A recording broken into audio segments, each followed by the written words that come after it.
ఈ యొక్క సుప్రీంకోర్టు జడ్జిమెంట్ను ఎందుకు వీళ్ళు తీవ్రంగా వ్యతిరేకిస్తారు, ఒక మాలలు మాత్రమే అనేది ఒకటి. మేము అడిగే ఇంకోటి, ఈ యొక్క మాదిగలు ఇప్పుడు చేయాల్సిన కర్తవ్యం ఏమిటి సార్? ఈ యొక్క భారతదేశం నేను అంతా కూడా రెడీ చేసి ఇచ్చాను సార్, మీకు ఇచ్చేస్తాను.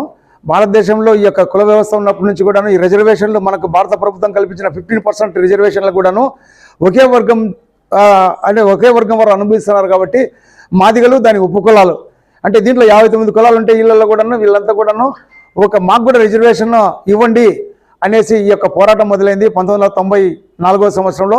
మనకు 2000 నుంచి 2004 వరకు కూడా ఈ యొక్క తెలుగుదేశం ప్రభుత్వం ఈ యొక్క రిజర్వేషన్ అమలు పరిచింది. అందులో ఎంతోమంది మాదిగలే కాదు, మాదిగల ఉపకులాలు కూడా బాగుపడ్డాయి. మరి మా యొక్క రిక్వెస్ట్ ఏంటంటే ఇప్పుడు ప్రభుత్వానికి, ఇప్పుడు మన ఆంధ్రప్రదేశ్లో ఎలాగో ఈ యొక్క రిజర్వేషన్ సబ్ క్లాసిఫికేషన్ వర్గీకరణ చేయమని చెప్పినారు. కాబట్టి ఈ వర్గీకరణను మాత్రము త్వరగా ఇంప్లిమెంట్ చేస్తే మా పిల్లలు ఎంతో బాగుపడతారనేటువంటి ఆలోచన ఒకటి. తర్వాత ఈ రిజర్వేషన్లు ఈ వర్గీకరణ అవసరమా అంటే అవసరమే సార్. ఎందుకంటే మేము గుడికి బడికి ఈనాటి కొడుకు కూడాను మేము దూరంగా ఉన్నాము. మాదిగల కుల వృత్తి మీకు తెలుసు, చెప్పులు కుట్టడము, తర్వాత పలకలు వాంచడము, ఈ యొక్క రైతుల దగ్గర జీతాలు కుట్టడము, ఈ యొక్క సమాజానికి ఉపయోగపడే అన్ని పనులు కూడా కప్పెల మొదలుకొని అంటే చిన్నప్పటి నుంచి మేము చూసేది కప్పెల కానీ ఎద్దుల గంటలు కట్టేదానికి కానీ చచ్చిపోయినటువంటి జంతువులను ఊరికి దూరంగా తీసుకొచ్చేయడం కానీ చేసినటువంటి కులం మాది. అలాంటి కులంలో మేమేందంటే ఇన్నాళ్ళు ఊరికి దూరంగా ఉన్నాం.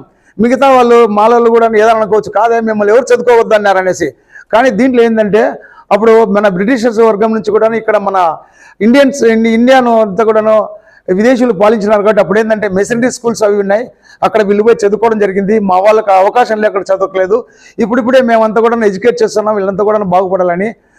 ఆ విధంగా మాకు త్వరగా ఈ యొక్క రిజర్వేషన్ ఇంప్లిమెంట్ చేస్తే బాగుంటుంది ఆలోచన అంటే మేము అడుగుతున్నాం గవర్నమెంట్ను. అలాగే ఈ యొక్క మాలల సోదరులు ఎందుకు వ్యతిరేకిస్తారంటే ఇన్ని సంవత్సరాలుగా 15% అంటే భారతదేశంలో కూడాను రిజర్వేషన్లు 1950లో అమలైతే అప్పటి నుంచి కూడా ఈ రోజు కూడాను మాలలు అధిక శాతంగా ఈ రిజర్వేషన్లు పొందారు. కాబట్టి ఈరోజు మాకు దాంట్లో వాటా ఇవ్వండి అంటే వీళ్ళు వ్యతిరేకిస్తున్నారు తప్ప ఏం లేదు.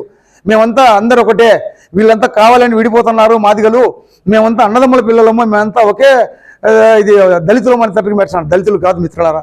ఏంటంటే మాకు వాళ్ళతో ఇండ్లు పొత్తు లేదు, పెళ్ళి లేదు, మాతో వాళ్ళ ఇల్లు కూడా దూరమే, మా శ్మశానాలు దూరంగానే, మా నీళ్ళు తాగే బావి దూరంగా ఉంటుంది మాలలకైతే. మమ్మల్ని ఎప్పుడు కూడా వాళ్ళు ప్రేమగా చూడలేదు, మమ్మల్ని కంటరాని వాళ్ళగా చూసినారు. ఇది వాస్తవం. బికాస్ నేను ఎన్నోసార్లు హైయర్ లెవెల్లో పనిచేసినా కానీ నాకు ఆ యొక్క వివక్షత వేరే కులాల నుంచి లేదు మాకి. ఈ యొక్క ఎస్పెషల్లీ మా మాల సోదరులే, మేము వాళ్ళని కూడా అన్నాలే. సుప్రీంకోర్టు జడ్జిమెంట్ ఇచ్చిన దాని ప్రకారం మేమేమంటాం అంటే కోర్టు జడ్జిమెంట్ ఇచ్చింది, కోర్టు ఫాలో కాండి. 4 అన్నదమ్ములు ఉంటే 4 మాకు వాటా కావాలంటున్నాం తప్పితే కానీ వాళ్ళది మేము పీక్కొని తినడం లేదు. అదొకటి. వీళ్ళలో ఎందుకు ఈ ఉద్యమం 30 సంవత్సరాలు నడిచిందంటే ఇక్కడ ఐఏఎస్ ఆఫీసర్ కానీ ఐపీఎస్ ఆఫీసర్లు కానీ కోర్టులో లాయర్లు కానీ జడ్జిలు కానీ వీళ్ళంతా కూడా మాల కమ్యూనిటీ వాళ్ళు ఎక్కువ ఉన్నారు.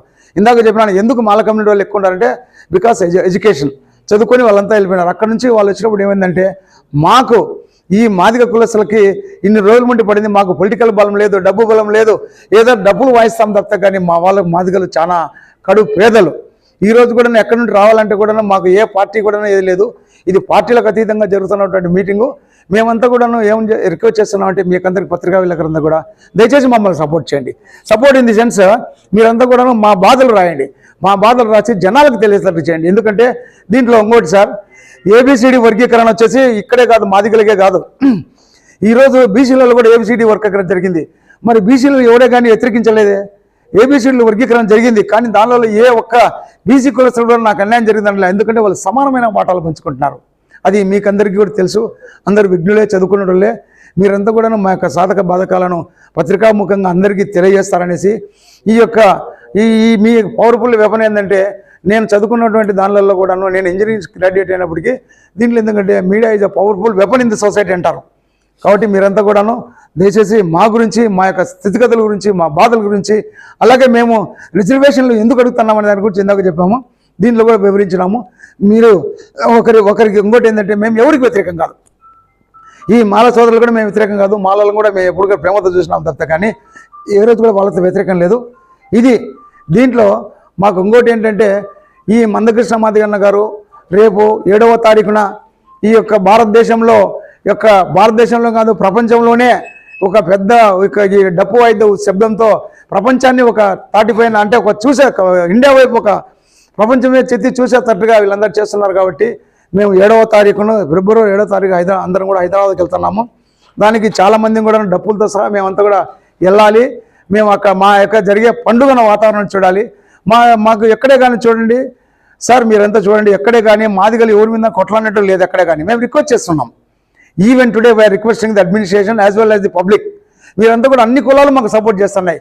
రెడ్లు, కమ్మలు, తర్వాత బ్రాహ్మణ్స్, కోమటోళ్ళు, ఆళ్ళ, మంగలి, చాకలి, మంగలి, కమ్మరి, కుమ్మరి అన్ని కులాలు కూడాను మాకు సాయిబులతో సహా అందరు కూడాను మాకే మద్దతు ఇస్తున్నారు. రే వీళ్ళు జరిగింది అన్యాయం, ఇన్నాళ్ళకైనా రిజర్వేషన్ రాకపోతే ఈ పిల్లలు ఏమవుతారు, మా పిల్లలంతా ఏమవుతారు, మాకు రిజర్వేషన్ కాదు మా పిల్లలకు భవిష్యత్తు బాగుండాలనేటట్టుగా ఈ యొక్క ఉద్యమాన్ని నడిపించాలనేసి ఆలోచనతో మేమంతా ఉన్నాం. అంతా కూడా ఇక్కడంతా మంచి చదువుకున్న వాళ్ళు, అంతా ఇంజనీరింగ్ గ్రాడ్యుయేట్లు ఉన్నారు. మేమంతా కూడా ఈ ఉద్యమాన్ని పల్లెలకు తీసుకెళ్ళేసి మేము వాళ్ళతో కొట్లాట చేయం. మాకు ఉన్నటువంటి ఒకటి ఏంటంటే, ఇక్కడ మాకు జరుగుతున్నటువంటి ఈ యొక్క అన్యాయాన్ని మీరంతా నేర్చుకోండి, మీరంతా రాండి, చదివించండి మన పిల్లలు అని చెప్పడమే మా ఉద్దేశం తప్పితే కానీ ఏ రాజకీయ పార్టీని కూడా ఎదురులేసేదేం లేదు. తర్వాత ఇంకోటి అంటే ఇది కులాలకు అతీతంగా పెడుతున్నాం. ఎట్లంటే ఇక్కడ తెలుగుదేశం కానీ, కాంగ్రెస్ పార్టీ కానీ, వైఎస్ఆర్సీపీ కానీ, బీజేపీ కానీ, లేకుంటే జనసేన కానీ, ఆఖరుకు సిపిఐ కానీ, సిపిఎం కానీ వాళ్ళందరూ కూడాను వాళ్ళన్నటువంటి మాదిగలంతా కూడా మేము రాండి, మీరంతా ఒక సమస్య వచ్చినప్పుడు అందరూ కలిసి పోరాడదాం, మీరు ఏ పార్టీలో ఉన్నారని చెప్పి చేస్తానం జరుగుతుంది. ఈ మీటింగ్ తర్వాత మేము కూడా అందరూ కూడా కలుసుకొనేసి ఒక చిన్నపాటి సమావేశం ఏర్పాటు చేసి